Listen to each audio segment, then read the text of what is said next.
Words are things, I'm convinced. You must be careful about the words you use, or the words you allow to be used in your house. In the Old Testament, we are told in Genesis that in the beginning was the Word, and the Word was God, and the Word was with God. That's in Genesis. Words are things. You must be careful. Careful about calling people out of their names, using racial pejoratives and sexual pejoratives and all that ignorance. Don't do that. Someday we'll be able to measure the power of words. I think they are things. I think they get on the walls. They get in your wallpaper. They get in your rugs, in your upholstery, in your clothes, and finally into you. Ced Hawkins here. Welcome to the CedTalks Podcast. My guest today is a student at the University of North Carolina, Wilmington. She's a very driven individual, and I'm proud to showcase her talent right here on the podcast today. Without further ado, here is Jordan Sims. Jordan, welcome to the show. Hi, thank you so much for having me. Absolutely. How have you been as of late? I've been really good. Just working, doing school, trying to keep a balance between everything, social life, but it's been good. Yeah, absolutely. Definitely a struggle to maintain that social life in the midst of a pandemic, but I believe that as college students, we're doing as best as we can to manage everything, and I think we're doing pretty all right for ourselves. Yeah, I would say so too. We're definitely making do with what we have. Yeah, how's your semester been so far? Because I know you're out on campus, I believe, so how has that been for you? Mm-hmm.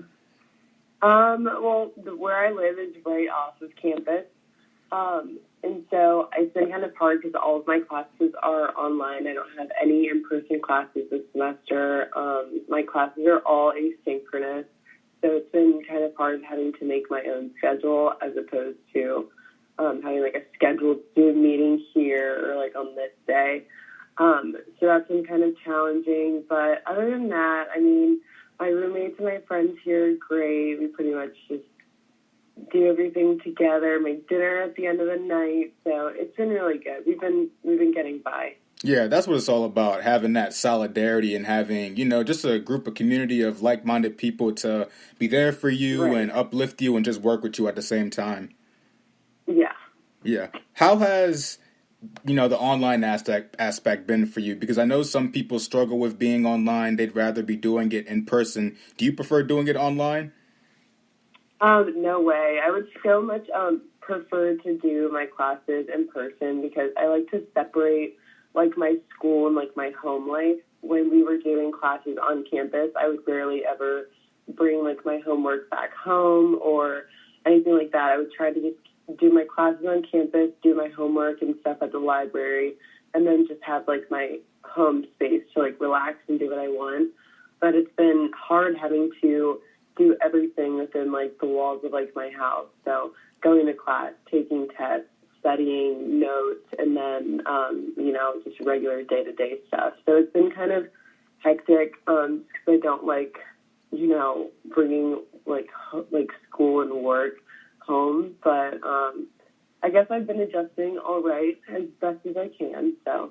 Yeah, I can definitely relate to that in the sense that I like doing my work, away from home because I feel like home is a pretty big distraction for me. Like before the pandemic happened, I had gotten into doing my homework at coffee shops, Starbucks and whatnot, or doing it in the library, just trying to get everything taken care of and done. So that way when I come home, that's just my time for myself. So, it's definitely been difficult for me, but, I like the online aspect just because it allows me to work at my own pace and just do things, on my time. Right.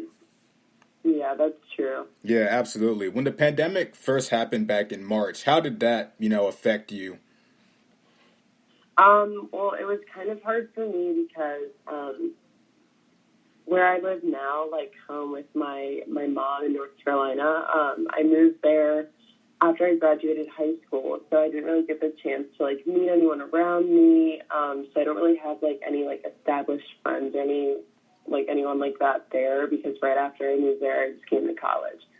So quarantining, being at home, it was just, you know, how it was with everyone else, you know, them and their families in their house, but there was still no, like, nowhere I could go to, or nowhere that I knew to go to, you know, get outside for a little bit or just get out of the house and do something, you know, obviously safely, socially distanced. But even after, or like before the pandemic, I guess you could say, it was hard going home just because I don't really know anyone around there. It's not like I'm like in Maryland, I have friends that I could hang out with. So that was definitely challenging, just being home with my family constantly and just also having to do schoolwork on top of that. And just that whole transition was kind of challenging. But, you know, like I said, we just made do and it ended up being all right, I guess. It was probably the best situation that I could have had, just getting, you know, family time in because I'm typically away at school. So yeah, it wasn't all that bad. Yeah, I feel you. I think the biggest challenge for me, I think, like you said, was, you know, just being unable to really mingle with friends and whatnot just because of the severity of the pandemic. We didn't really know much at the time back in last spring. So, you know, I always tried my best to stay at home. But at times it was a huge struggle just being away from my friends and my cousins and just not mingling with them on the weekends like I normally did. Right, because that's like your, like, saving grace. That's what, you know, gives you some sanity sometimes, getting out of the house and being able to, like, hang out with your friends and mingle with other people. But yeah, exactly. You know, we all need something to kind of take our minds off the daily grind that we have and not to always be constantly reminded of it. Right. Yeah. But what were some of the things that really kept you encouraged and grounded during those times in quarantine? Did you pick up any new hobbies or anything? Like, what helped you?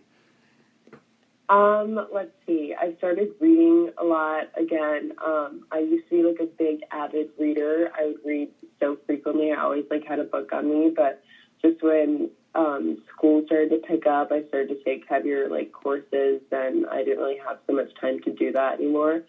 So I was happy that I was able to do that. Picked up more reading because that's always good. As far as hobbies go, I tried to like dip my toes into some hobbies like carpet making. That's a really big thing right now, like making rugs. That's cool. The thing is that it's kind of like expensive to like get it started at first, but I'm still thinking about doing that. Let's see. A lot of just like time to myself, so I got time to like, you know, discover new music and do like a paint by numbers here and there, or pretty much I got into like podcasts too. So never really was like a big podcast girl because I just didn't have the time for it, but definitely got into some good podcasts and crime-related podcasts. So yeah, there's a lot of time for myself, but it was good. It was healthy. Yeah, I think crime-related podcasts is like a really big thing coming up because, you know, I talk to a lot of people and that's like the one thing they listen to a lot is just those crime-related podcasts. Yeah.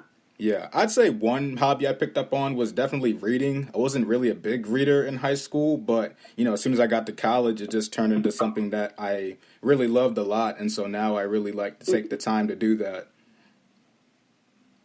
Yeah, no, reading is really good. And I just, like, love when I can just, like, pick up a book and just finish the whole thing in, like, a few days. Like, I miss just having the time to do that because now I don't really have time for leisure reading. It's more like reading for assignments that I have to do. So, yeah, it was definitely good to pick up some reading again. Right. I'm reading this one book now. It's like over 700 pages, and I'm almost done with it. It's been taking me like 2 weeks to, you know, finish it. Like, I haven't read a book that long probably since, like, you know, college or, like, high school. But, you know, I really do love it, and it's such a challenge just to, you know, want to finish something in a certain amount of time, but you really dive into the story, and you love it a lot. Oh, definitely. We just finished. Was so good. It's called Hidden Valley Road. I found it because it was on Oprah's book club. But I read that and literally finished it in like 3 days. It was so good. It was about like this family in the 1940s. They had 12 children total over the span of like from the 40s to like the 60s. And out of their 12 children, 6 of them were diagnosed with schizophrenia, but they all developed just showed off like different like characteristics of the disease. It all just like embodied them differently. And so and it's based on a true story. It's really good. So it's a mix of like, it's like a nonfiction type of novel, but also mixed with like a lot of like psychological stuff. It's based on like a true story. So it has to do with them being like, they were like the National like Institute of Mental Health. That was the first case that they really like dove into and got really into it and like really just unpack. So that was really good. If you ever have the time to read a book, it's called Hidden Valley Road. It was so good. All right, absolutely. I might have to go pick that up and read it. So with you reading that book, are you really big into psychology? Like, is that a topic that interests you a lot, like the human mind? Yes, definitely, for sure. My freshman year of college, like I always knew that I was into psychology, but I took my intro course my freshman year of college and really enjoyed it. So I picked up a minor in psychology, and let's say like 2 years ago I picked one up. And so I've taken so many fun courses. I've taken abnormal psychology, like childhood growth and development psychology. So yeah, no, that's definitely one of my favorite subjects that I've like learned about thus far. Yeah, that's a favorite course of mine too, because I took psychology my freshman, year at CSM, and I didn't think it would really transform my mind the way it did, but just where you analyze the human brain and just how it works and picks up information. It's always been pretty fascinating with me. Like, I'm starting to become a teacher, and so I've taken a lot of child development classes and seeing how seeing how the child brain forms and develops as it continues to age is always pretty fascinating to me. Just because of anything disrupts that formation process, that's when it creates a slow decline. Right.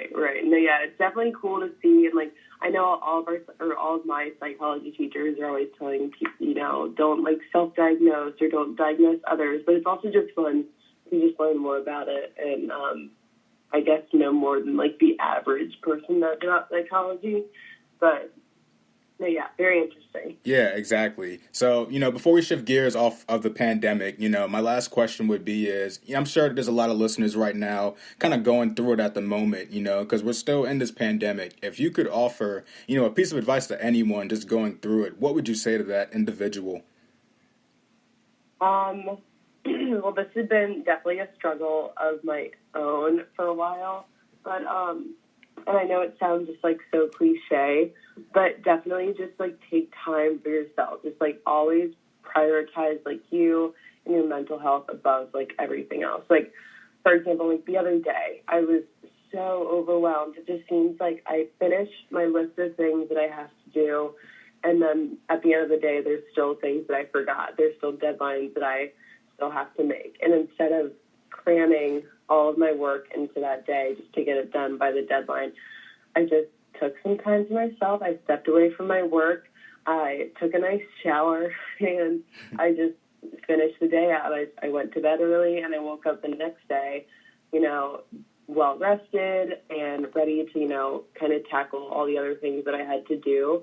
So it's definitely just when you feel yourself getting overwhelmed, even if you have deadlines that you want to meet, even if you have, previous things you said that you would do, just like if it becomes overwhelming at any point, you just take a step back, forget about the deadline, forget about how long it's going to take you to do it tomorrow. Like, that's a different issue for a different day. So that's kind of just my way of thinking. Like, yes, school is very important, but it's also like you have to be your full best self in order to do things the way you want to. So yeah, absolutely. I totally agree with you. Like, I think this is some advice I'm probably telling myself too, but, I think we all have to prioritize our mental health. Like yesterday, for example, I really just wasn't feeling it. It was just an off day for me mentally. And so I just decided I was going to just take a drive, driving and listening to music just really helps me out a lot, helps, clear my mind and put things into, perspective for me. And I think that in times when we do struggle, we have to, just slowly but surely figure out a way to just find some type of direction in our life to really keep us motivated and to keep us going. Right, exactly. Yeah. And so shifting gears from that, I want to ask you about your early life, growing up as a kid. What was that like for you? Growing up, let's see, I grew up Well, my parents split up when I was super young, so I kind of spent a lot of time. It was just me and my mom. She raised me as a single mother, and I would see my dad and like my other siblings like every now and again, but for the most part, it was just me and my mom all the time. I was with her, and I was an only child. It was just me until I was about 13, and then my sister was born. But when I was younger, it was just a lot of me and my mom time, and that's where we kind of like really formed our bond. My mom is like my best friend. She's definitely the person I'm closest to, knows me better than I know myself. So it's more of like a best friend kind of relationship instead of like your typical like mother-daughter one. Like she knows everything about me. I can tell her everything, but she always made sure that, you know, just because my parents weren't together, that wasn't going to mean anything different. You know, I was very avid in sports growing up. I did swimming, gymnastics, dance, soccer, like everything, basketball. And we took trips like all the time. It was just, she definitely made sure that I had a really good childhood. So, yeah, that was kind of my life growing up. Yeah, that's amazing. You know, just the fact that you were doing all these different extracurricular activities and whatnot that pretty much kept you involved, kept you active, and you were around different children and whatnot. I wasn't really a big sports person, you know, as a kid like that, but I always find it interesting to hear, you know, just the different activities that, you know, people my age were involved in. Yeah. Yeah. What were some of the morals and values that your mom instilled in you, some of those traits that you still carry with you to this day? My mom has always definitely been the type to always speak her mind on things. You know, she's always taught me to, above everything else, like always just stick up for yourself. Like you are your own voice, and you don't like something, say something about it, and don't worry about the repercussions. Don't worry about what other people are going to think about it, or like if there's something that you see and that you don't agree with, just always stand up for what you think is right. And you're your biggest advocate. So definitely carried that with me. I guess like you could say I'm like pretty stubborn, I guess. Maybe that's where I kind of got it from. But just there's definitely nothing that'll like sway my mind or persuade me very easily. I'm definitely very dead set like in my ways. And that's something that she's always taught me to do. So that's probably the biggest thing, because you can carry that on as a good, you know, life lesson for forever, something you can teach the next generation, especially, you know, like in these times and stuff. I know, you know, with the Black Lives Matter movement and everything else going on, people are so afraid to stick up and to, you know, do what's right because they're afraid of what their family or their friends are going to think of them. And it's like the time for that has passed. Like, you need to, everyone, platforms big or small, you know, stand up for what you believe in, stand up for what you know is like the right thing.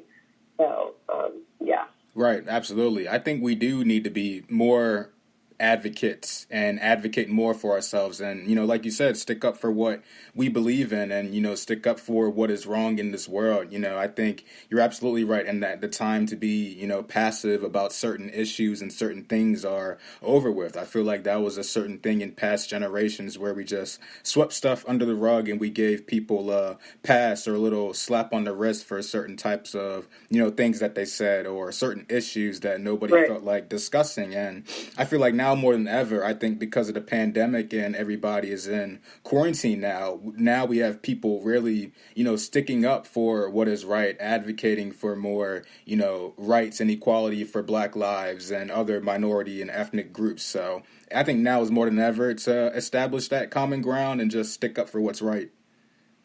Exactly. No, definitely. What we're going through right now is such a huge, or it's history. It's like a huge chunk of history. I actually just saw something that said that the past, like, you know, 2020's events, like with the Black Lives Matter movement, has been, like, nominated for, like, a Nobel Peace Prize. And so it's, like, that's a really big deal. Like, this is history that we're going through. And to just, like, sit around and just let it go by and not say anything about it or not stick up for what's right or use your platform then that would be a big shame for sure. Yeah, absolutely. You know, with everything that your mother taught you as a child, do you believe that that really instilled your passion in activism and taking part in certain, you know, rallies and events, just, you know, sticking up for the right thing, for the right cause? Definitely, for sure. I mean, so on my mom's side of the family, my family is from Argentina. My grandmother came over, she was born in Argentina, lived there, and then came over to the United States.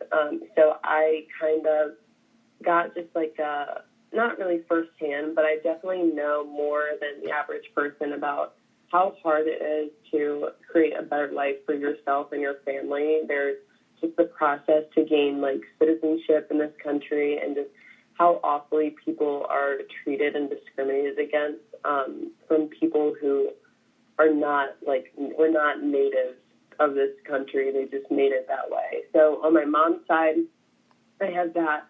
And then on my dad's side, my dad's Black. And so I have always grown up as, like, you know, I've seen everything. I've seen the way that people just discriminate against. And it's tough because a lot of it has to do with people's parents and what they say, what they do, what they believe in. And it's kind of just a lot of kids from a very young age just kind of start believing what their parents believe, saying what their parents like think and whatnot. But yeah, so definitely seen it over the course of like growing up. And yeah, I definitely think all the things my mom has taught me, just to always just treat people. I mean, we come back to the golden rule. Just treat people the way you want to be treated, and you never know what someone else is like going through. So it's just like, you know, treat people with kindness, but at the same time, don't be like easily swayed or anything. Like, keep your foot down and, like, you know, just always be true to yourself. Yeah, absolutely. And I think that's a common, I think, issue, I think, with our generation now is you'll have parents, you know, putting all of this type of, you know, information into their children's head, and they're carrying it out into the real world. But really the children, they're not really forming their own, you know, opinions on the matter. You know, they're just carrying out their parents and what they think and what they believe in. And so I think that it's also important for kids to form their own opinion on things at the same time. But, you know, like you said, there is an importance in sticking up for what's right and not just not saying anything. Because I think silence is the worst thing that you can do in certain issues, right, with the Black Lives Matter movement, even with the Capitol riots that happened earlier last month. You know, it's just we just have to do better at speaking out on certain things. But I think with a new president in office, I think we're going to be headed in that right direction. Yeah, I think so too. It's definitely more progress needs to be made, but it is a step in the right direction. I totally agree. Yeah. What kind of advice would you have for someone looking to be more aware of these issues, but they don't really know how? I would just say, you know, a lot of people would tell someone else who wants to know more, like, read or like do your research and stuff like that. But it's so hard because there's just so many things on the internet that are false, that are just like clouded. But it's really good to gain a full perspective. Like, there's so many times that I find myself reading and like just doing research, reading about people, about where they come from, the people that we put into, you know, the White House and people in Congress. I want to read about what they stand for, even if it doesn't align with what I agree with. It's definitely good to just get like the whole 360. You gotta, in order to know what you believe in and like what you're going to defend and stand up for, you have to know what the other side is going to say and what they're going to think and do. So definitely you can start just like by getting books. My roommates and I, we go to Target, and there's like, you know, you have like the nonfiction section, you have like your bestsellers section. So like a book that I haven't gotten around to read yet, it's called Just Mercy, and it's about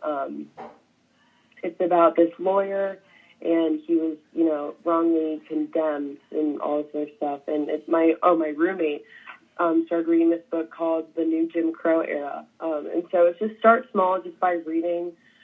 And then I guess it would just be talk to people, you know, like go talk to people that you wouldn't typically talk to about And people are always wanting to educate you and not in like, a negative way, but just help you,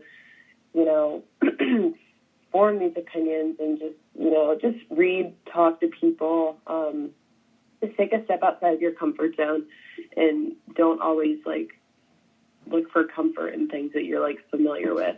So I would definitely say just do things you wouldn't typically do, read what you wouldn't typically read, talk to who you wouldn't typically talk to just really gain outside perspective. Yeah, I totally agree with you. I know with me, I'm trying to keep myself more informed and aware of what's going on in the world just because I've taken these little periodic breaks from social media. I even deleted my Twitter and Snapchat a while back. So for the most part, I'm pretty much away from social media and even the news. I don't really watch all of that as much, but at the same time, I do try to stay on Google, stay informed with what's going on, and even talk with, my family about certain issues because even though these topics are very uncomfortable, we have to talk about it because we have to stay informed to prepare the next generation and let them know, the right thing that happened during this time period and how, what went down was wrong and how we can fix it so that way next time something like this doesn't happen.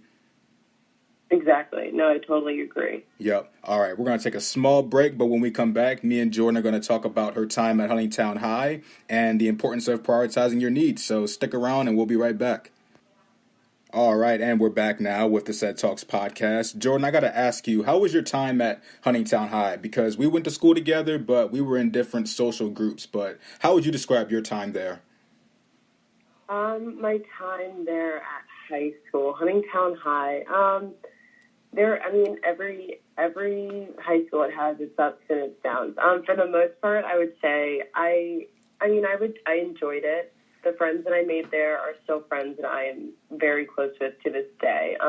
Jade Sanchez, her and I have been best friends throughout middle school, all throughout high school, and now she's my roommate. We go to UNCW together.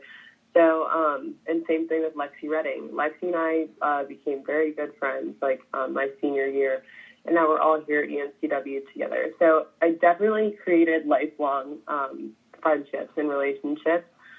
I was very, active, I guess, with sports. I did lacrosse and swim all throughout high school, and definitely memories I refer to, I go back, I think about frequently. Just that sense of just teamwork and, it's just definitely something fun that is good to get involved with in high school. We kind of keep your mind off the not so great things about high school. But overall, I would say that my experience is pretty good. A lot of the teachers I have to thank for, how good they were at their job. I in college, I'm learning about new stuff now. And I'm like, I learned about this in high school. This is easy, thanks to some of my favorite teachers. So yeah, overall, I would give it a pretty good experience. Yeah, it's cool how things kind of come in full circle in a way in terms of friends. Because I know you said you were friends with Jade and Lexi, from high school, and you were friends with Jade from middle school, and now you guys are like roommates. I think that's amazing. I've had friends who I've known since kindergarten, and we literally came up from elementary school, middle school, high school, even, at CSM. So I think that's kind of cool how the world works sometimes and things kind of go in full circle in terms of your community and who you interact with. So that's pretty cool on my part.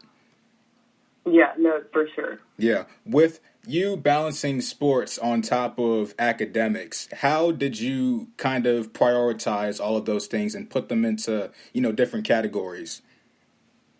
Well, yeah, in high school, that was the first time I started working. I got a job in high school, so I was working. I was doing, other extracurriculars, like chorus and stuff, and then I was doing sports, then I was doing school, and then I was having to factor in friends and the social life and stuff. So I think that having to do all that in high school has definitely helped, having to do all that stuff now. But I kind of just had the same mantra, I guess, back then. I would always just, even if I got super stressed out with school or with work, I would always prioritize myself and make sure that I was good before anything else was going on. And even if that means taking time for myself, not hanging out with my friends as much. They understand. I mean, those are like your friends. They know when you need a moment, you know. So yeah, it was hard, especially being so young, you know, 16, 17 years old, trying to balance all these aspects of life.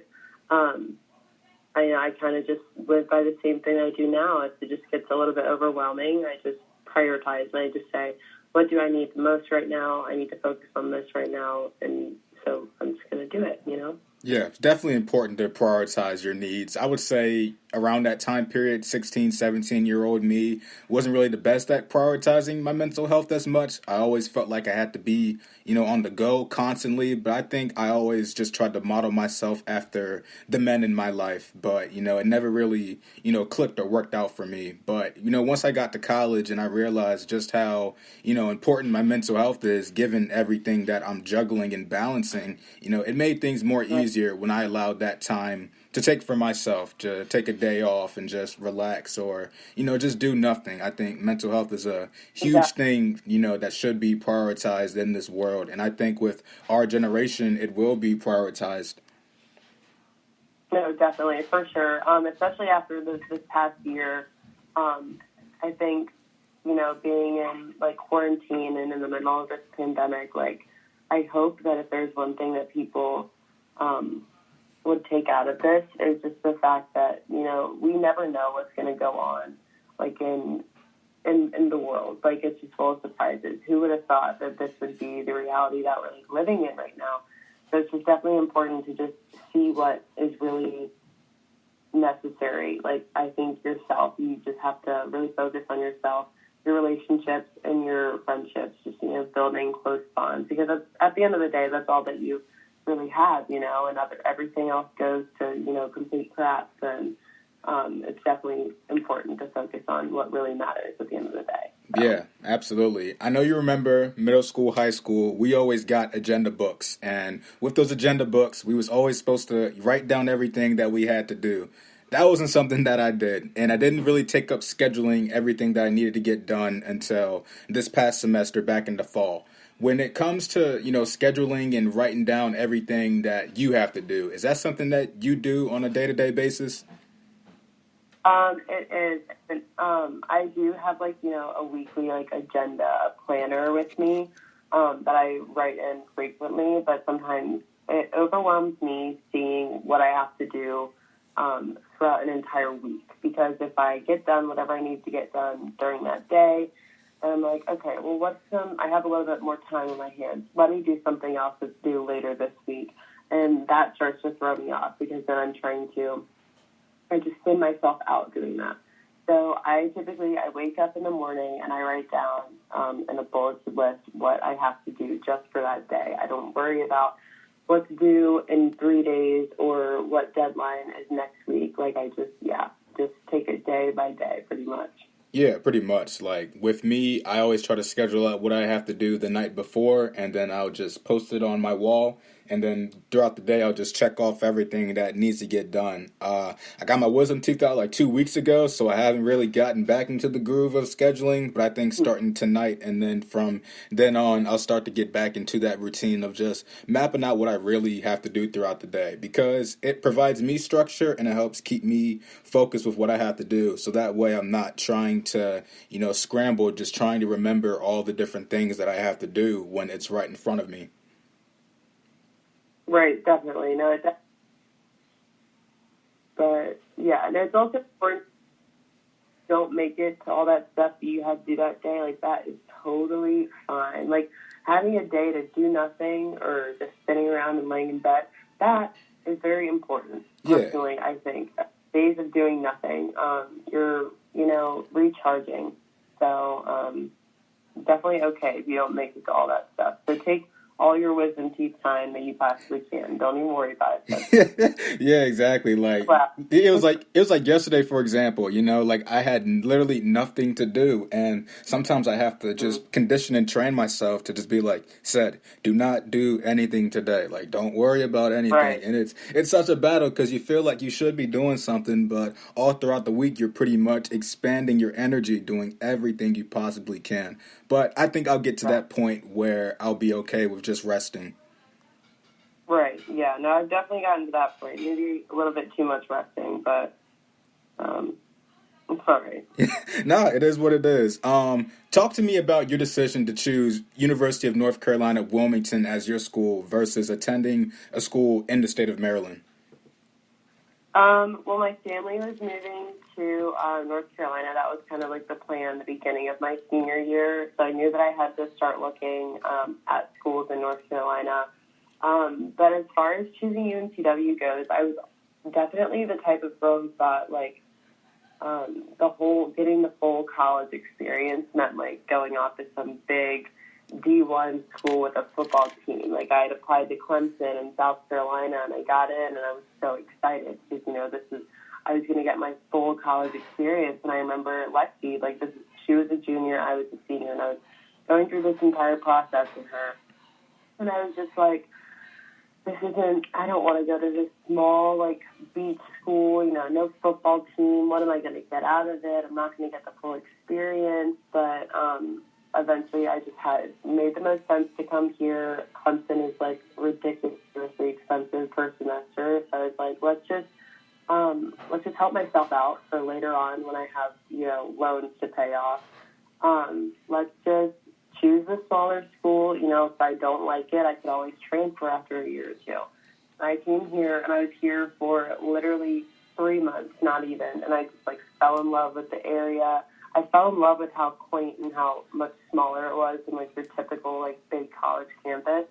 And there is also just so much to do in the area. You have the beach that's, 10 minutes away, and then you have downtown, which is another 10 minutes away, and there's just so many different things to do here during any season. And I remember telling Lexi about it. I was like, forget everything I said about that school. I love it here, all this other stuff. So definitely the best choice that I could have made in the past few years. Right. Coming here, so. Yeah, I feel like there's a lot of pressure, I guess, for people to attend, such large, big universities, just of the fact that people want that university experience of, football games and tailgate parties and just parties in general. But, I think at the end of the day, it just comes down to what is going to cater to your needs and cater to your wants. I know with me, I started off at CSM just because I really needed something small and something to really prepare me for university. So once I graduated, I was ready for Bowie State and ready to, take on campus. But of course, COVID had to happen. So I'm still waiting to make my mark on campus. But, I am grateful for my experience at CSM. It helped prepare me for, college assignments and professors and everything. So, kudos to you for, choosing a school that was just perfect for you. Yeah, no, I definitely love it. The best decision I could have made. Yeah. What's your major? Because I know you said you minored in psychology earlier, but what's your main major? My major, I am a preclinical public health major. So kind of funny, I never really had heard the term public health before the whole pandemic. And I chose my major the end of my freshman year. Beginning of my sophomore year, so well before the pandemic had started. And I kind of was just well, it seems like a very open field of study. I could always find something in this career path that I'm going to be interested in. It wasn't I was really confining myself or anything and choosing one path. It definitely had a bunch of opportunities. So I chose to stick with public health, and as of right now, my my goals or my aspirations after I graduate is going to PA school. That's definitely number one, but there's also a few classes that I have yet to take in my college courses. So starting to think epidemiology would be really cool. We've learned so much about disease and how it spreads throughout this entire year-long process. So doing something in epidemiology and getting my master's is definitely on my radar as well. Right. That's awesome. Yeah, I know with me, I'm still taking some prerequisites only because I, changed my major before entering the Bowie. But, most likely I'm definitely looking forward to, entering the program of my choice and just working hard and getting my bachelor's within the next, 2 to 3 years. Right. That's good. Good for you. Whatever time, it's who cares if you finish it in 5 years, you know? It's just like whatever path you take, it's yours. So I know there's also this big rush to graduate on time or graduate early if you can and stuff like that. But, and it's so easy to just get, just distracted by that. So, just take, whatever time you can. I might, if I go a semester over, I go a semester over, graduate on time, I graduate on time. It's just really like everyone is going at a different pace and everyone will, get to where they're going when the time allows. So. Yeah, exactly. When you look at your time at UNCW, what are some of the lessons that you've learned there that you think you'll carry with you for the rest of your life? Well, people like down here, it's by the beach, so everyone is pretty laid back, very relaxed environment down here. I would say that something that I have picked up from my time here is just, I guess, to just enjoy, like, the little things. Like, I know that sounds, like, so cheesy and so cliche, but it's just, like, to really take advantage of what the area has given me, I go to the beach whenever I can. And I remember when I lived in Maryland, going to the beach was something I did, like, once a year or something. And I was, like, a summer vacation with my family, and I would wait so long to do that. And it wasn't until I got there I was like, oh, this is so nice, all that stuff. And it's, like, kind of hard living by the beach now.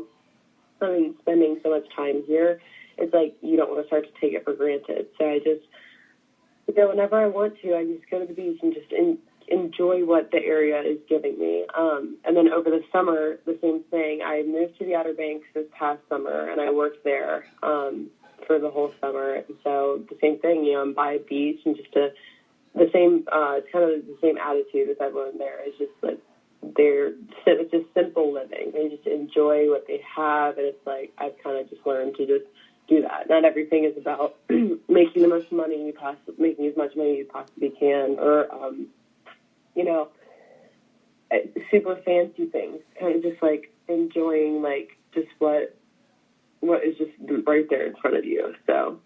Yeah, absolutely. I think that's what life is all about. I think the pandemic has really opened my eyes to just taking in, like you said, the simple things, just taking the time to just smell the roses and take in your environment. Like, I know with me, I'm not a really big fan of the cold. So whenever we have some 50-degree weather here in Maryland or like 45-degree weather in Maryland and it's sunny out, I'm outside, I'm taking notes, on my notebook, just relaxing and just really just living life and just taking in what the world has to offer. Like, I think that's one reason why I love Calvert County so much, I guess, because it's so small and condensed, and I'm able to just really just slow down when everything just seems to be going just so fast, and just learn how to relax and take in my surroundings, because everything is changing every day, and you never know when you'll get that opportunity again. Exactly. No, definitely. Yeah, absolutely. And so I know off the phone we were talking about how much we've kind of grown and matured in a way since high school. Looking at you right now, like in the present, do you feel like you've grown and matured as a person versus the Jordan that was a senior at Huntingtown? Yeah, I kind of laugh about it because it's so funny just thinking about Jordan 3 years ago and Jordan today. It's only been, 3 years, but it seems like it's been like 7. Definitely, it's hard not to, because it's like, in a year and a half time, I'll have like, big girl jobs and whatnot. So it's just definitely matured, but definitely haven't like lost like my sense of self in that whole thing. I'm definitely, ever since I was younger, still like a little kid at heart. And there's a lot of ways that I'm different, a lot of ways that I've changed, but in a lot of the ways I'm still the same. Like it's, I've always been like very true to myself, and even in high school when it was hard to like lose that sense of self, when people are awful in high school, and it's definitely hard to just like keep going at times. But no, in a lot of the ways I'm still the same. But yeah, definitely grateful for the time that I've had the past 3 years to like even further realize like what's very important to me, what's true to me, and further my sense of self. So Yeah, absolutely. I think it's important for us as humans to always just, I guess, grow and evolve and develop. I think sometimes it takes more time for others, but, I always feel like, if you're not really, growing in the position that you're doing and it's just a long period of time and you feel just kind of stagnant, then, maybe you should maybe change your surroundings, maybe change something up a little bit to give you that spark and give you that passion to just chase your purpose and whatnot. So I'd say, I'm definitely different than I was 3 years ago, but, I'm always looking to, change my surroundings and just fine tune certain things about myself just to become better. Right, exactly. That's what it's all about. Yeah. And so I know we're in the new year right now. It's 2021, still fairly fresh, but, what are some of the things that you're hoping to achieve this year? Let's see. Things to achieve. I don't know. I kind of did away with, New Year's resolutions and stuff. Right. I don't know. I think if you want to do something, you'll do it whenever you're ready. It shouldn't be like the new year that should kick that off. But things I'm looking forward to or hope to achieve in 2021. I don't know. I guess just do obviously really well in my studies. Let's see, make Dean's List again. That would be pretty nice. Yeah. What else? I don't know. I kind of just take it day by day. I haven't really thought about, the future. I guess just after this past year that we've had, there's no telling what'll happen. So, and to save myself the disappointment or the letdown, I'm kind of just like, you know what, whatever. I'll take it day by day.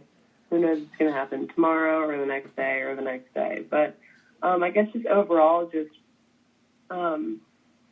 just a year full of good mental health and just good times with my friends and my family and being successful in school overall and just, hoping that things come to me at the right time. So that's pretty much all I've got on my vision board. Yeah. 21. Yeah, I think that's just what you have to do, really, is just take it day by day. As we discussed earlier, things are constantly changing on a whim no matter what. So, I think just taking it day by day, trying to keep your head on a swivel and just try to look out for certain things, I think that's just the best way to, navigate this crazy world we live in.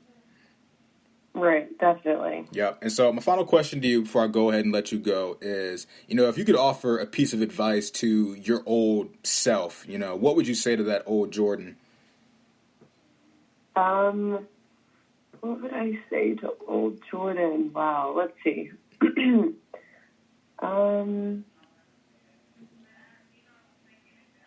Let's see. Well, it's a good one. You got me stuck here. I would probably say,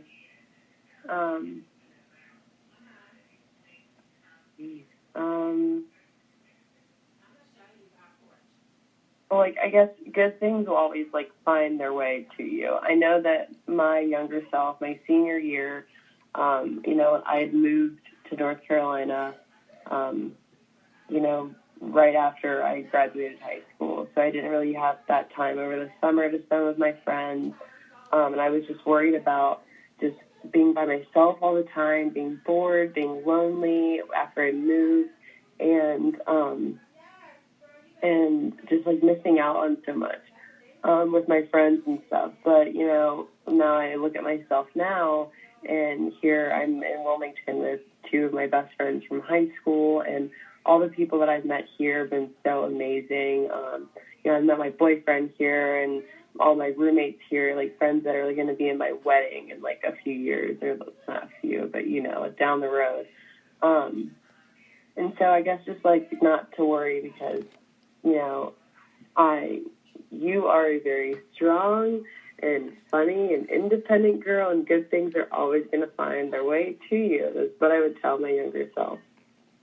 Yeah, nice. I think, patience is definitely key for, stepping into any new thing that we may face in life, just because, staying the course and staying patient. And, when you do that, you'll be able to reap the benefits that you're looking for, in my opinion. Yeah, definitely, for sure. Yep. Definitely important to just and good things will find their way. Yep, absolutely. Well, Jordan, thank you so much for your time. I know you're very busy, so I really appreciated the time we had on the podcast today, and I wish you nothing but the best in your semester. Thank you so much, you too. I had such a good time. It's been my pleasure, definitely, for sure. Absolutely. Yep. Take care, Jordan.